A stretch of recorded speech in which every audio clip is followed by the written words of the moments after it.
Thank you. Thank you, everyone, for hanging out with us.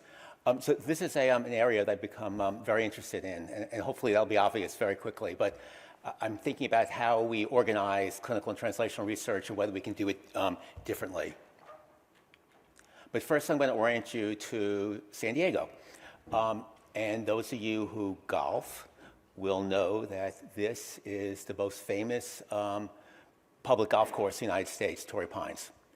And it's directly across from my office. And the only problem is I never learned to golf. But if you look at this, Torrey Pines Mesa, there's a major university, UC San Diego, and there are 6 not-for-profit private research institutes: Salk, Stanford Brenner US, Scripps Research, La Jolla Institute of Immunology, Venter Institute, and they're all within walking distance. And right behind it are 600 biotech and big pharma laboratories, not manufacturing laboratories. So when I moved, for many years I was the vice chancellor at UC San Diego, and I moved to Stanford Brenner Previs. I went through this thought process of we doing research correctly. Is there some way we should organize ourselves to be more effective? I mean, we're in Germany, and most should probably know this, but US medical schools and US universities are completely based upon 19th century German universities. So maybe that's not the best approach for 21st century research. Okay, so this is my current institution, Stanford Brenner Previs. It has several scientific centers. It has we call them technology cores, or they're cores, for support the research. It has its own graduate school, it gives a PhD in biomedical research, and it has the Previs Center, which is the largest academic high-throughput screening facility in the United States. The whole idea is that we should be developing at least the beginning compounds for drug discovery.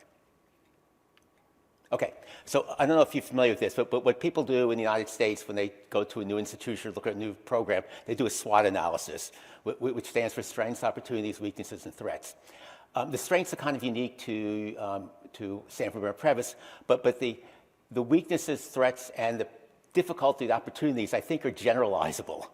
And that led to thinking about why is it so difficult to do research despite having, an amazing environment, great resources, great colleagues.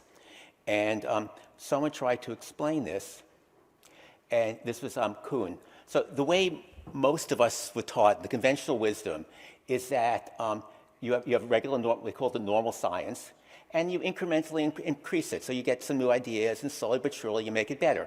He said that's completely wrong. That is not the way science works. The way science works is that you have your normal science, and then the model, you get some problems, it doesn't quite fit anymore, and then there's a crisis. And then that leads to a revolution and a paradigm shift. The best example I know is Darwin's Origin of Species. It changed everything. After 2 days in this audience, I think people here probably think troponin was a paradigm shift. And that might be right. It changed. I learned with MBCPK, so I don't know. But I think in the current practice, you would say troponin changed everything in a certain type of medical care. So I think we are now in a crisis that we can change the way we do biomedical research. So this is the steps I took. This is just for me to make people own this. So and you're going to be the first person to see this, so be very critical when I show this to you. I did the outline for this, what I'm going to show you.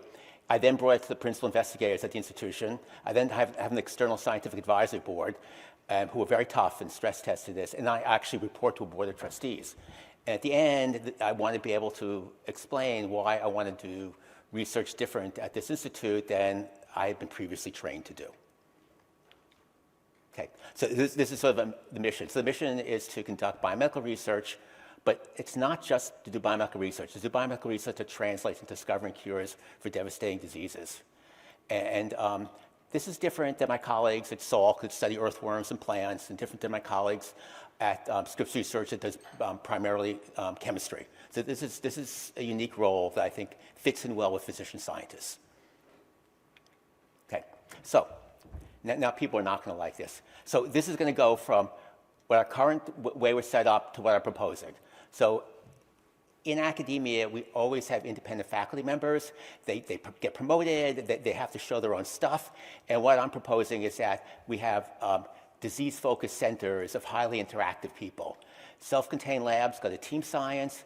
I don't know if you're familiar with this. R01s are the unit for getting funding at the NIH. This is everyone's goal. But instead of aiming for R01s, we're going to aim for multi-principal investigator grants, center grants, program projects that involve teams.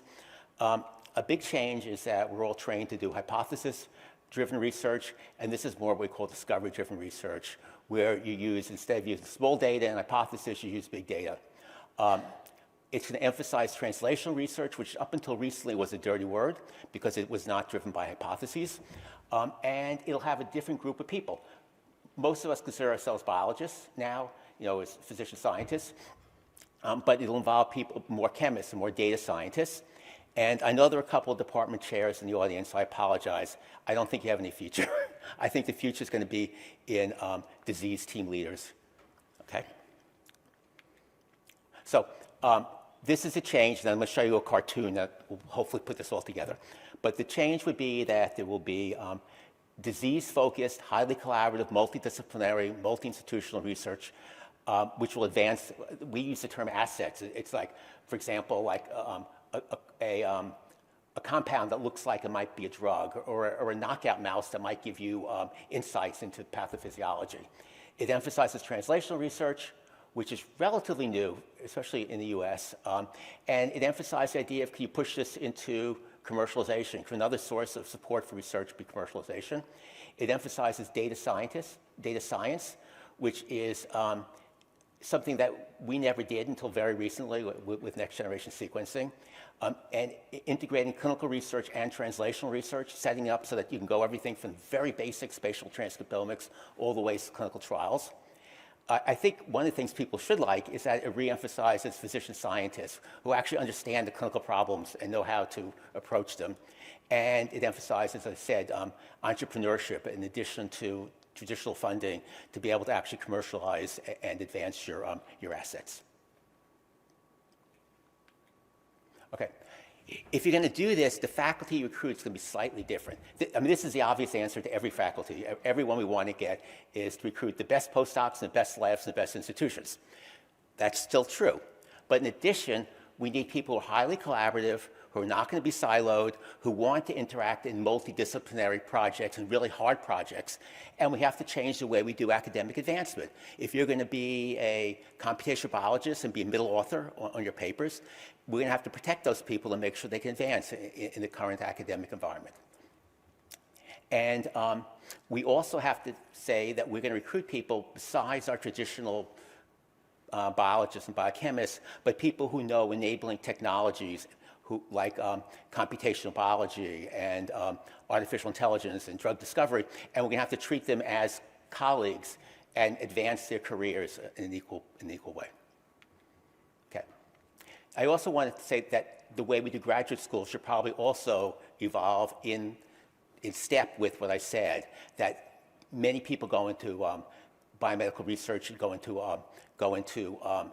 academia, but also even more, at least in the United States, go into biotech. And we should appreciate that and train people to do that and let them have a big experience that will allow them to do this in addition to those people who want to go on and reproduce what you and I do. Okay, so this is the key slide. So the first thing you notice is that there are no departments. Instead of departments, there are disease-specific teams. So it's independent of the way you're trained. You could be trained as a cardiologist or as a cell biologist or as a radiologist, but you'd all be doing working together on cardiac diseases in the cardiac center. So this happens to be the four diseases I think that our institute can do the best. But this is not relevant probably to other places. But obviously cancer is one, cardiovascular is another, neurodegeneration, and because of my training, metabolic and liver disease. But then going across this are enabling technologies like high-throughput screening, artificial intelligence, multi-omics, being able to generate these large data sets. these are agnostic. These people can work on any problem. So we have to be able to have them look at our diseases and bring them into them and embed them with us, but then be available for other types of approaches. It also obviously involves clinical partners as well as technology partners. Okay, so the one that I'm starting to work on now, because I am a hepatologist and interested in metabolic disease, is this Metabolic and Liver Institute, which will allow everyone from spatial transcriptomics, basic biologists, all the way through clinical trialists to be able to maximize their understanding of patient material, to be able to enroll people in trials, to be able to do ancillary studies, and to separate the clinical and translational research from the hospital working. Because if you compete with the hospital for resources like MRIs or DEXA scans or others, it won't work. We won't be able to do the efficiency of scale that we need to do to be able to do this. Okay, so this is our high-throughput screening facility. If you have a high-throughput screening facility, you have to show a robot, because it's just, everyone has their favorite robot, and the robot always has to be yellow. I'm not sure why. But this is our robot. It's happily screening up to 300,000 compounds in a week. The idea is to make this available to academics. This is a concept that this is what I think we should be doing as academics. Genetic screens, mouse models, high throughput screening with the right facilities, and then computational medicinal chemistry. And then we need to partner with industry to make this successful. And the partnership is based upon, do we have a good molecule? Is there scientific strength to support the therapeutic hypothesis, and is this competitive? And with that, I think we in academics should leave and move it on into industrial partnerships. Okay. So the last very short point I want to make is in artificial intelligence, where does this fit in? And one of my colleagues gave me this slide. He said, David, you would not believe how much venture capital is going into artificial intelligence, and that we should be leading this and not following this. And this is just a list that the Prebys Center for Drug Discovery made of the types of things artificial intelligence should be doing in drug discovery, and includes target identification, molecular simulations, prediction of drug properties, de novo drug design, candidate drug prioritization, and synthesis pathway generations. And this is my last slide. The very first person that we hired as a faculty member was not a cardiologist like Salvador, was not a hepatologist like me, but was actually an artificial intelligence engineer. And what he said is that the way to approach this is his slide, is that you can use artificial intelligence to identify targets, which he's already doing. You can use artificial intelligence to identify toxicities. And then the grand finale is you could use this generative artificial intelligence model to actually predict and generate new drugs. And that would be, of course, the best possible result. So this is where I am now.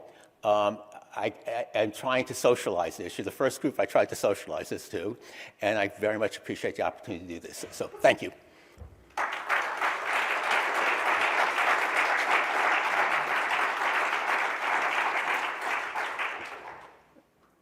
Questions? Okay, we're good for questions. And I got the first one. Sure. How are you going to monetize that? I understand all the idea, and I understand how to get money from the government, but that's because they give you the money today and then you spend it. You're having to spend it before you have a product. Yeah, no, that's right.